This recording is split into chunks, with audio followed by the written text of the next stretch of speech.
পিছল কৌস্তভ রায়ের জামিন মামলার শুনানি ৩রা জুন মামলার পরবর্তী শুনানি। ওই দিন ইডিকে আদালতের ৭টি প্রশ্নের উত্তর দিতে হবে।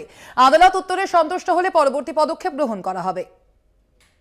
কৌস্তভ রায়ের জামিন মামলা, ইডিকে দিতে হবে ৭টি প্রশ্নের উত্তর, ফের মনে করিয়ে দিলেন বিচারক। বুধবার ছিল কৌস্তভ রায়ের জামিন মামলা শুনানি। এই দিনই ছিল নিম্ন আদালতে গরমের ছুটির আগে শেষ দিন। বিচারক যেহেতু আজ ছুটির আগে শেষ দিন, তাই এই জামিন মামলা শুনে আজই রায় দেওয়া খুব কঠিন। কারণ পিএমএল আইনে রায়দান করতে হলে অনেক বিস্তারিতভাবে সামগ্রিক বিষয়বস্তু উল্লেখ করতে হয়। তাই শুনানির দিন গরমের ছুটির পর রাখলে আদালতের সুবিধে হয়।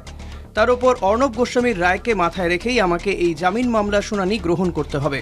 মৃত্যুঞ্জয় চ্যাটার্জি, কৌস্তভ রায়ের আইনজীবী। আদালত যা বলবে আমরা তাই মেনে নেব।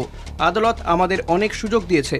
আদালত চাইলে আমরা ইডির তোলা কোম্পানি আদালতের প্যারোল সংক্রান্ত রায় নিয়ে আদালতকে গোপন করার দাবি ও নথি দিয়ে খণ্ডন করব।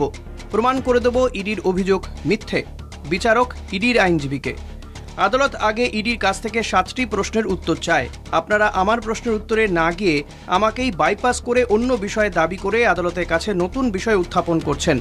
পরবর্তী শুনানির দিন আমি ওই প্রশ্নের উত্তর আপনাদের কাছে আশা করি। বিচারক কৌস্তভ রায়কে উদ্দেশ্য করে।